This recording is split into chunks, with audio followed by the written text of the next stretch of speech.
জায়গায় আছে, ও মনে করছে আমি মনে হয় ভাঙা সোরা হাফেজ। কোরআন শরীফ আমি আয়না বানিয়ে রেখেছি, ও টেবিলের নিচে দেখলাম একটা বই আছে বা কি যেন আছে, ওইটা দেখে দেখে আমার দিকে তাকিয়ে ধরছে। আমারে বলছে, বলেন তো, কুলিল্লাহুম্মা মালিকাল মুলকি তুতিল মুলকা মান তাশা ওয়া তানজিউল মুলকা মিম্মান তাশা।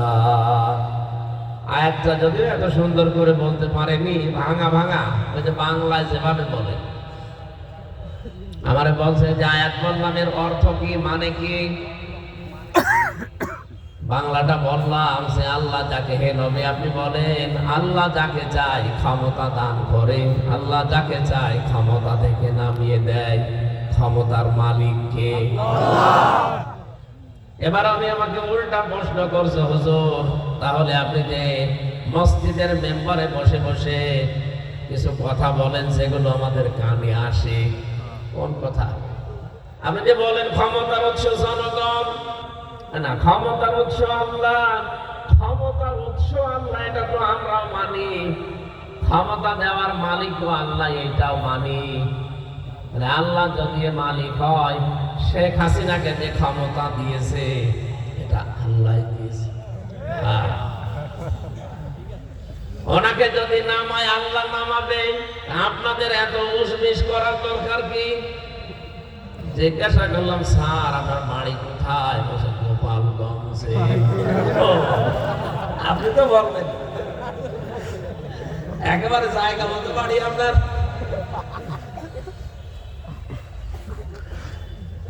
তার পরবর্তীতে অনেক কথাবার্তা হওয়ার পরে জেল থেকে ছাড়া পেলাম। ওই সময় থেকে যে আরম্ভ হয়েছে, এই যে এবারও 3 বছর জেলে থেকে আসলাম। আমি 11 সালে বিয়ে করেছি, আমার মনে হয় শ্বশুর বড় আমার এতদিন যাওয়া হয়নি। এটা আমার প্রথম শ্বশুর বাড়ি হয়ে গেছে, তাহলে যায় আর আসে।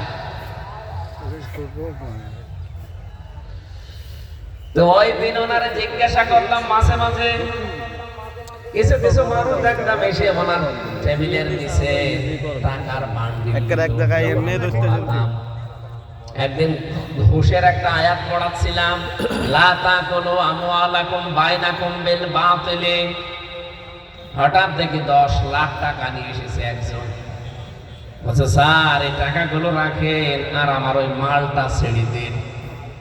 1 কোটি টাকার হিরোইন ধরা পড়েছে। আপনারা জানেন বাংলাদেশে 2টা থানায় সবচাইতে বেশি ক্রাইম হয়। কুষ্টিয়ার সদর থানা যেটা মডেল থানা, আর একটা সিলেটের বিশ্বনাথ থানা।